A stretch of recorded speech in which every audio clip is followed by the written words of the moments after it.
प्राचीन काल में काशी में प्रताप मुकुट नामक राजा शासन करता था। उसका एक पुत्र था जिसका नाम वज्र मुकुट था। राजकुमार वज्र मुकुट को आखेट का शौक था। एक दिन वह राज्य के दीवान के पुत्र संग आखेट के लिए वन में गया। शिकार की खोज में भटकते भटकते तालाब के पास पहुंचा। तालाब के स्वच्छ जल में खिले हुए सुंदर कमल पुष्प और उसमें किलोल करते उजले हंसों को देखकर राजकुमार और दीवान पुत्र का हृदय प्रसन्न हो गया। तालाब के किनारे कुछ दूरी पर महादेव का मंदिर था। उन दोनों ने अपना घोड़ा तालाब के किनारे एक पेड़ के तने में पर बांधा और हाथ मुंह धोने तालाब पर चले गए। तालाब के शीतल जल से हाथ मुंह धोकर वे मंदिर दर्शन के लिए गए। जब वे मंदिर में महादेव के दर्शन कर बाहर निकले और पेड़ से बंधा घोड़ा खोलने लगे तो उनकी दृष्टि तालाब पर अपनी सखियों के साथ स्नान करने आई एक रूपवती युवती पर पड़ी जो किसी राज्य की राजकुमारी जान पड़ती थी। उसे देखते ही राजकुमार उस पर मोहित हो गया। वह उससे मिलने तालाब के पास जाने लगा। दीवान पुत्र ने उससे रोका किंतु वह नहीं माना। उसके तालाब के निकट पहुंचने पर राजकुमारी की दृष्टि भी उस पर पड़ी और वह कुछ देर तक उसे देखती रही। उसके जूड़े में कमल का फूल लगा हुआ था। राजकुमार को देखकर उसने वह कमल का फूल निकाला, उसे कान से लगाया, फिर दांत से कुतर कर पैर के नीचे दबाया और उसके उपरांत छाती से लगा लिया। राजकुमार यह सब चकित होकर देख ही रहा था कि राजकुमारी उठी और अपने सखियों को लेकर वहां से चली गई। उसके जाने के बाद राजकुमार दुखी होकर दीवान पुत्र से बोला, मित्र, मैं उस राजकुमारी पर मुग्ध हूँ, विवाह करने का इच्छुक हूँ, किंतु वह जा चुकी है और मैं नहीं जानता कि फिर उससे कब भेंट होगी भी या नहीं। दीवान पुत्र बोला, राजकुमार, क्या आपने ध्यान नहीं दिया कि राजकुमारी आपको अपना पता बताकर गई है? नहीं, मैंने ध्यान नहीं दिया, राजकुमार ने उत्तर दिया। दीवान पुत्र बोला, राजकुमार, राजकुमारी ने संकेतों के माध्यम से अपना पता आपको बताया है। उन्होंने सबसे पहले कमल का फूल जोड़े से निकालकर कानों से लगाया। इसका अर्थ है कि वे कर्नाटक की रहने वाली हैं। फिर उसे दांत से कुतरा। इसका अर्थ है कि वे राजा दंतबाट की पुत्री हैं। फूल को पांव से दबाकर उन्होंने अपना नाम बताया। उसका नाम पद्मावती है। और फूल को छाती से लगाकर उन्होंने आपको बताया कि आप उनके हृदय में बस गए हैं। यह सुनकर राजकुमार प्रसन्न हो गया और बोला, मित्र, चलो अब हमें कर्नाटक चलना चाहिए। दोनों ने कर्नाटक की यात्रा आरंभ की। कई दिनों की यात्रा कर वे कर्नाटक पहुंचे। वहां पहुंचकर पूरा दिन वे नगर में घूमते रहे और संध्या होने पर एक झोपड़ी में जाकर दरवाजा खटखटाया। झोपड़ी में एक बुढ़िया रहती थी। दोनों ने उससे आसरा मांगा। बुढ़िया ने उनसे पूछा, तुम लोग कौन हो? हम व्यापारी हैं, इस नगर में व्यापार करने आए हैं। क्या आपके घर में जगह मिलेगी? दीवान पुत्र ने उत्तर दिया। उसके वस्त्र, आभूषण और हाव भाव देखकर बुढ़िया समझ गई कि दोनों संभ्रांत परिवार से हैं। उसने उन्हें अपने घर में आसरा दे दिया। दोनों वहीं रुक गए। रात को भोजन करते समय राजकुमार ने बुढ़िया से पूछा, माई, क्या तुम यहाँ अकेली रहती हो? नहीं, मेरा पुत्र भी साथ रहता है। वह राजा के दरबार में चाकरी करता है। मैं पहले राजकुमारी की दाई माँ थी। मैंने ही उसे पाल पोस कर बड़ा किया है। अब मैं बूढ़ी हो गई हूँ, इसलिए घर पर रहती हूँ, किंतु सप्ताह में एक दिन राजकुमारी से मिलने अवश्य जाती हूँ। राजकुमार को राजकुमारी से मिलने का मार्ग दिखाई दे गया था। उसने बुढ़िया को कुछ धन दिया और कहा, माई, अब की बार जब राजमहल जाओ तो राजकुमारी से कहना, जेठ सुदी पंचमी के दिन तालाब के किनारे तुम्हारी जिस राजकुमार से भेंट हुई थी वह यहाँ आ गया है। अगले ही दिन बुढ़िया को राजमहल जाना था। उसने राजकुमारी को राजकुमार का संदेश दे दिया। संदेश सुनते ही राजकुमारी ने अपने हाथों में चंदन मलकर बुढ़िया के गाल पर 2 तमाचा मारा, जिससे उसके गाल पर उसकी 10 उंगलियां छप गई। फिर वह बोली, निकल जाए यहाँ से। राजकुमारी का यह व्यवहार देख बुढ़िया चकित रह गई। वह घर लौट आई और राजकुमार को सारा वृत्तांत कह सुनाया। राजकुमार भी चकित रह गया और दीवान पुत्र का मुंह देखने लगा, जो उसके पास ही बैठ सारी बातें सुन रहा था। दीवान पुत्र बोला, राजकुमार, राजकुमारी ने फिर आपको लिए संकेतों द्वारा संदेश भिजवाया है। यदि ऐसा है मित्र, तो शीघ्र इसका अर्थ बताओ।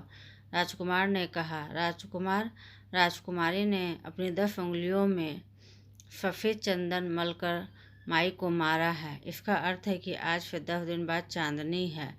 उसके बीतने के बाद अंधेरी रात में वह आपसे मिलने आएगी। 10 दिन बीतने पर बुढ़िया जब राजमहल में राजकुमारी से मिली तो उसने केसर के रंग में अपनी 3 उंगलियां डुबाई और उसके गाल पर मार कर बोली, चली जाए यहाँ से। घर लौटकर बुढ़िया ने राजकुमार को सारा हाल कह सुनाया, जिसे सुनकर राजकुमार दुखी हो गया। तब दीवान पुत्र बोला, राजकुमार दुखी ना हो, इस बार राजकुमारी ने कहलवाया है कि मेरे मासिक धर्म चल रहे हैं, इसलिए 3 दिन और रुको। 3 दिन बाद जब बुढ़िया राजकुमारी से मिली तो उसने उसे राजमहल की पश्चिम दिशा की खिड़की से बाहर निकाल दिया। यह सुनकर राजकुमार परेशान हो गया। तब दीवान पुत्र बोला, राजकुमार, मिलने की घड़ी आ गई है। राजकुमारी ने आपको आज रात महल के पश्चिम दिशा की उसी खिड़की के रास्ते अपने पास बुलाया है, जहाँ से उसने माई को निकाला था। राजकुमार प्रसन्न हो गया। उस रात वह सुंदर वस्त्र धारण कर राजकुमारी के बताए मार्ग से रात के 2 पहर बीतने बाद राजमहल के अंदर गया। राजकुमारी वहीं खड़ी थी। वह उसे अंदर अपने कक्ष में ले गई। राजकुमारी का कक्ष बहुत सुंदर था। पूरी रात राजकुमार वहीं रहा। जैसे ही दिन निकला, राजकुमारी ने राजकुमार को छुपा दिया। कुछ दिन यूं ही बीते। रात में राजकुमार राजकुमारी के साथ रहता और दिन निकलने पर छुप जाता। एक दिन राजकुमार को अपने मित्र दीवान पुत्र की याद आई और वह राजकुमारी से बोला, राजकुमारी, कई दिन हो गए मुझे यहाँ रहते हुए। जाने मेरा मित्र किस हाल में होगा। अब मैं उससे मिलने जाना चाहता हूँ। राजकुमार ने राजकुमारी को दीवान पुत्र के बारे में सब कुछ बता दिया कि कैसे उसके द्वारा राजकुमारी के संकेतों का अर्थ बताया गया, तभी वह उससे मिल पाया है। राजकुमारी ने दीवान पुत्र के लिए ढेर सारे स्वादिष्ट पकवान बनवाकर राजकुमार को दिया और शीघ्र लौटने का वचन लेकर उसे भेज दिया। राजकुमार दीवान पुत्र से मिला। दोनों बहुत देर तक बातें करते रहे और अपना अपना हाल सुनाया। राजकुमार ने दीवान पुत्र से कहा कि मैंने तुम्हारी चतुराई के संबंध में राजकुमारी को बताया तो उसने प्रसन्न होकर ये ढेर सारे पकवान तुम्हारे लिए ही भिजवाए हैं। यह सुनकर दीवान पुत्र कुछ देर तक सोचने लगा। फिर बोला, राजकुमार, आपने राजकुमारी को मेरे बारे में बताकर ठीक नहीं किया। अब वे मुझे जीवित छोड़ना नहीं चाहते, क्योंकि जब तक मैं आपके साथ हूँ वह आपको अपने बस में नहीं रख सकते। इसलिए उन्होंने खाने में जहर मिलाकर मेरे लिए भेजा है। राजकुमार आश्चर्य में पड़ गया। दीवान पुत्र ने राजकुमारी द्वारा भेजे गए पकवान में से एक लड्डू कुत्ते के आगे डाल दिया। कुत्ते ने जैसे ही लड्डू खाया उसके मुंह से झाग निकलने लगा और वह तड़प तड़प कर मर गया।